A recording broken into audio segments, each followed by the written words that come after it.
안녕하세요, 김이사 박사입니다. 이번 영상에서는 앞의 영상에서 에고니스트, 엔타고니스트의 개념을 설명드렸는데 그 중에서 파샬 에고니스트, 부분 효연제라고 하는 물질이 사용하기에 따라서 에고니스트임에도 불구하고 기량제, 엔타고니즘을 하는 경우가 있어요. 이렇게 해서 우리가 임상에서 활용하는 경우가 존재를 하는데 그 경우에 대한 예시를 설명을 드리도록 하겠습니다. 우선 방금 설명드렸듯이 풀 에고니스트는 전체 100% 효과를 내는 걸 풀 에고니스트라고 하고, 파샬 에고니스트는 전체 효과를 못 내고 일부까지밖에 못 가는 부분 효연제 약물을 이야기를 했습니다. 그러면은 어떤 경우에 이 파샬 에고니스트가 유용하게 쓰이냐면은 우리가 풀 에고니스트에 중독이 됐다라고 칩시다. 만약에 제가 메탄올에 중독이 됐어요. 옛날에 술이 비쌀 때 에탄올 대신 메탄올을 마시면 똑같이 술 취한 효과가 난다고 합니다. 그래갖고 공업용 메탄올 같은 거를 마시는 경우가 있었는데, 문제는 뭐냐면 메탄올은 취하는 효과가 있기는 한데 우리 몸에 미치는 독성이 굉장히 많아요. 그래서 우리가 메탄올 중독이 되면은 실명이 되거나 아니면은 건강에 굉장히 큰 위험이 초래가 되게 됩니다. 그렇기 때문에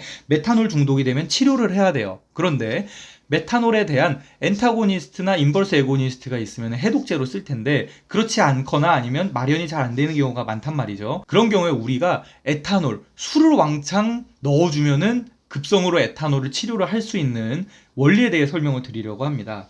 자, 메탄올이 독성이 100이라고 칩시다. 에탄올은 근데 메탄올에 비해서 독성이 훨씬 적어서 30 정도밖에 안 된다고 칩시다. 메탄올은 독성이 100이기 때문에 풀 에고니스트고, 에탄올은 독성을 30밖에 안 나타나기 때문에 파샬 에고니스트가 될 겁니다. 이랬을 때 우리 몸에 알코올 수용체가 30개가 있다고 칩시다. 메탄올 30개를 마셔서 중독이 되면은 전체 수용체 전부가 메탄올에 의해 점거를 당하게 될 거고, 그렇게 되면 어떻게 되겠어요? 100%의 독성을 나타내게 될 겁니다. 이 곡선으로 보면은 이 상황일 때 우리가 에탄올을 계속 넣어주는 겁니다. 입에다가 소주를 계속 넣어주고 있어요. 메탄올 중독이 된 사람한테. 그럼 이 사람이 어떻게 되냐면 혈중 알코올 농도가 막 올라가는 거죠. 그럼 어떻게 되느냐? 내가 만약에 에탄올을 15개를 넣었다고 칩시다. 그러면은 메탄올은 30개고 에탄올은 15개예요. 그러면은 개수의 비율이 2대1이죠. 수용체의 개수는 30개로 정해져 있어요. 이 30개의 수용체에 달라붙기 위해서 메탄올이랑 에탄올이 경쟁을 할 거고, 이 둘의 포텐시를 편의상 같다고 하면은 메탄올이 2개 붙을 때 에탄올은 평균 하나 붙게 될 겁니다. 그렇게 되면 어떻게 돼요? 3개의 수용체 중에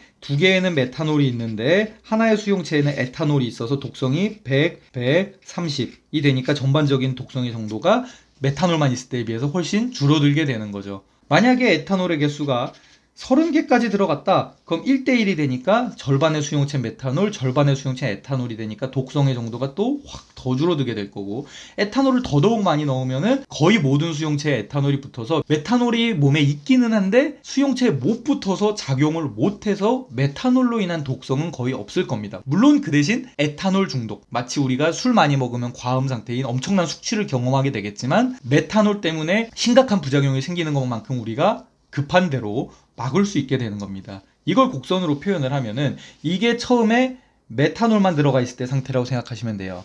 X축으로 가면 갈수록 파샬 에고니스트인 술을, 에탄올을 계속 넣어줬다고 하면은 에탄올이 늘어나면 늘어날수록 풀 에고니스트의 분율이 점점 줄어들고 전체 효과 중에서 파샬 에고니스트에 의한 효과가 점점 늘어나다가 보니까 총합, 이 순간에 나타나는 효과는 전체 수용체 중에 풀 에고니스트로 인한 효과가 이만큼, 파샬 에고니스트로 인한 효과가 이만큼, 또 이 정도로 오면은 풀 에고니스트로 인한 효과가 요만큼, 파샬 에고니스트로 인한 효과가 요만큼이 된다고 칩시다.